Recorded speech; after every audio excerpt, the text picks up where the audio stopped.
안녕하십니까, 이영돈 PD입니다. 여러분 불안하시죠?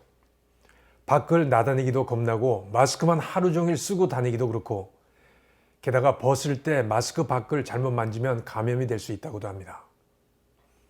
즉 마스크를 쓴다고 안전하지도 않다는 겁니다. 사실 저도 불안합니다. 사무실에서도 나가서도 사람들 만날 때도 불안합니다. 도대체 이게 무슨 난리입니까?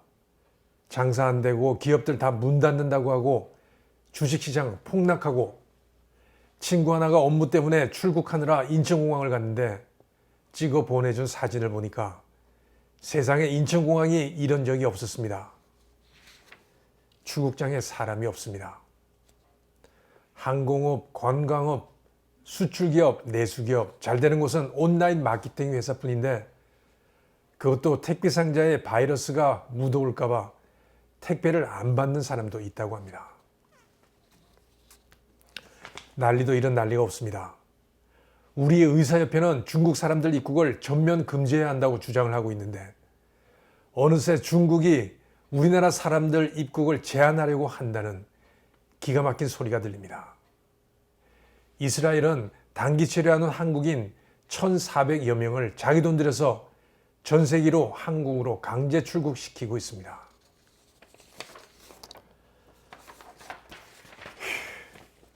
확진자가 곧 1,000명을 넘을 거고 사망자도 계속 증가할 겁니다. 공중파 모 라디오 방송국 뉴스토크에서 MC가 전문가들한테 간절하게 물었습니다. 오늘 출연한 여러분들, 이 코로나19가 언제 끝날 것 같습니까? 4명의 전문가들이 이구동성으로 이제 시작일 뿐입니다 라고 답을 합니다. 저도 듣고 있다가 한숨을 쉴 수밖에 없었습니다. 이제 시작이라고 합니다. 도대체 언제 끝날까요? 국민의 한 사람으로서, 국민 입장에서 도대체 저희 보고 어떡하라는 겁니까?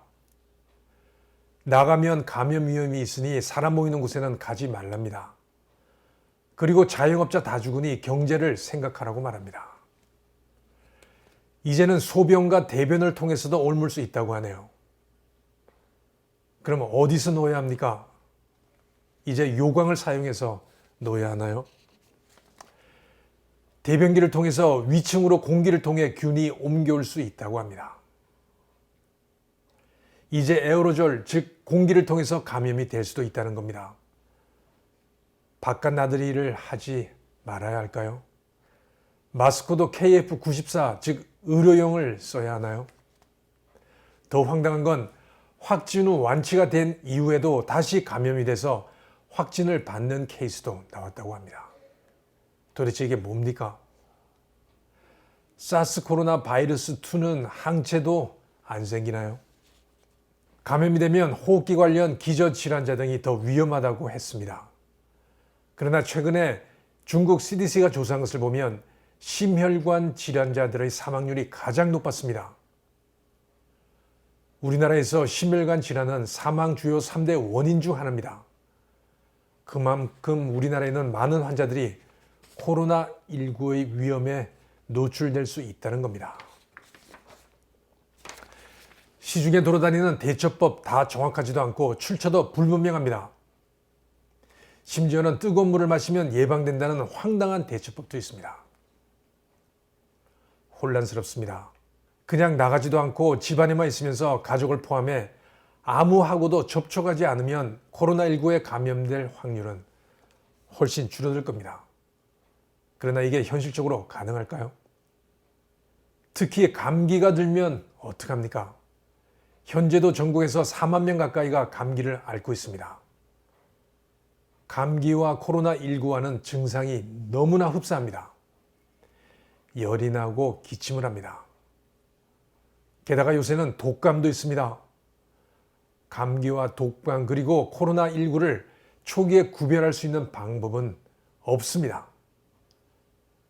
코로나19, 감기 그리고 독감이 걸리면 나타나는 초기 증상은 거의 비슷해서 1339에 전화를 하면 4, 5일을 집에서 지켜보다가 열이 심하게 나면 선별진료소로 가서 코로나19 검사를 받으라고 합니다.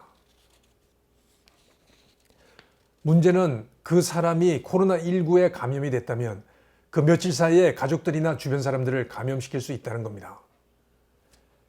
왜냐하면 집안에만 있으라고 하더라도 4, 5일 동안 집에만 붙어 있을 사람이 얼마나 되겠습니까?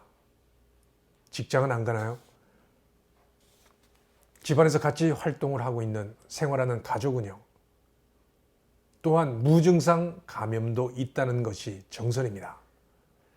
문제는 이 증상이 코로나19의 증상이 감기와 같다는 데 있습니다. 따라서 일부 전문가들은 감기가 걸리면 일단 코로나19라고 생각을 하고 검사를 받으라고 조언을 합니다. 문제는 검사비입니다. 진단 검사를 할 때 드는 비용입니다. 이 검사 비용이 16만 원이나 됩니다. 그런데 의사가 의심 증상이 있으니 선별진료소를 가서 검사를 받으라고 소견서를 써주면 검사비는 무료이고, 그리고 직접 선별진료소로 가서 검사를 받았을 때 결과가 확진이라고 나오면 검사비는 무료입니다. 문제는 불안해서 검사를 받았는데, 증상이 나와서 검사를 받았는데 음성이라고 나오면 기쁠 거 아닙니까? 좋아하는 순간 검사비 16만 원을 개인이 부담해야 한다는 겁니다. 이거 안 됩니다. 사실 의사도 코로나19인지 감기인지 정확히 모릅니다.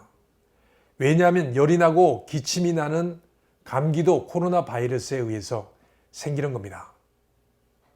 코로나19는 그 감기 바이러스인 코로나 바이러스의 변종입니다. 따라서 초기 증상으로 식별은 불가능합니다. 그렇다면 의사에게 가는 게 무의미할지도 모릅니다. 어차피 진단검사를 받아야 코로나19인지 감기인지를 알 수 있기 때문입니다. 매우 중요한 문제입니다. 그래서 불안해서 검사를 받으려고 하는 국민에게 확진이 되면 돈을 안 받고 음성이면 검사비를 받는 것은 남용을 막기 위한 조치라고는 하지만 글쎄요, 제 생각에는 말이 되지 않습니다. 모든 코로나19 검사는 비용을 국가가 부담해야 하는 게 맞습니다. 검사 받는 것 자체도 쉬운 일이 아닌데 누가 일부러 가서 검사를 받겠습니까? 감기 증세가 있어서 혹시 코로나 바이러스인지 모르기 때문에 불안해서 가서 검사를 받는 겁니다. 무료로 하는 게 맞습니다. 그래서 국민들의 불안감을 빨리 해소시켜 주는 게 국가가 할 일입니다. 일단 감기와 코로나19를 증상으로 식별하는 것은 가능하지 않습니다. 그래서 의료 당국은 혹시 감기에 걸리면 집에서 4, 5일을 쉬면서 추위를 보라고 말합니다. 그러다가 열이 심해지면 그때 검사를 받으라고 합니다. 글쎄요.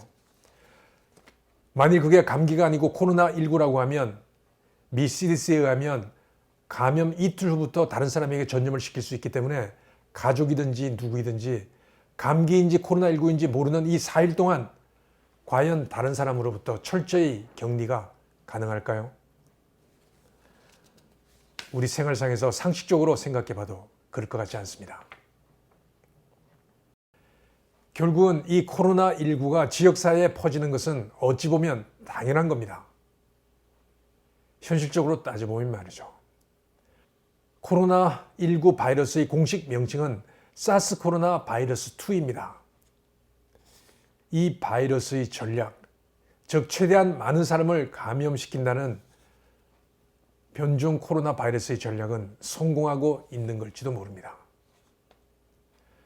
초기에 확진 환자가 몇십 명일 때는 의료당국이 능동적 역학이라고 해서 감염원을 찾고 그 감염원과 접촉한 사람들을 찾아서 고립시키고 하면서 자신감을 가졌었습니다. 그러나 이제는 감염원을 찾는 것 자체가 의미가 없어질 수 있습니다.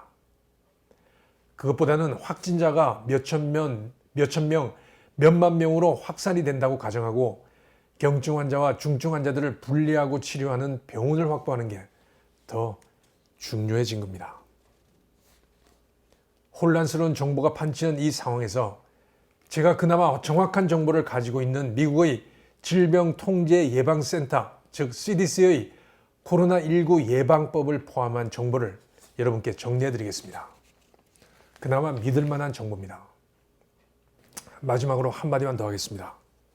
코로나19 같은 전염병에 관한 국가적 비상사태에는 국민들에게 하는 모든 정보 전달은 질병관리본부 정은경 본부장이 해야 합니다. 대통령도 국무총리도 국회의원도 시장도 아니라 정은경 본부장으로 창구가 일원화되어야 합니다. 어느 나라든지 마찬가지입니다. 최근 너무 고생을 해서 나날이 야영하는 정은경 본부장에게 여러분 많은 격려를 보내주시기 바랍니다. 저는 여러분과 함께 코로나19에 걸리지 않고 건강하게 오래오래 살고 싶습니다. 감사합니다. 건강하십시오.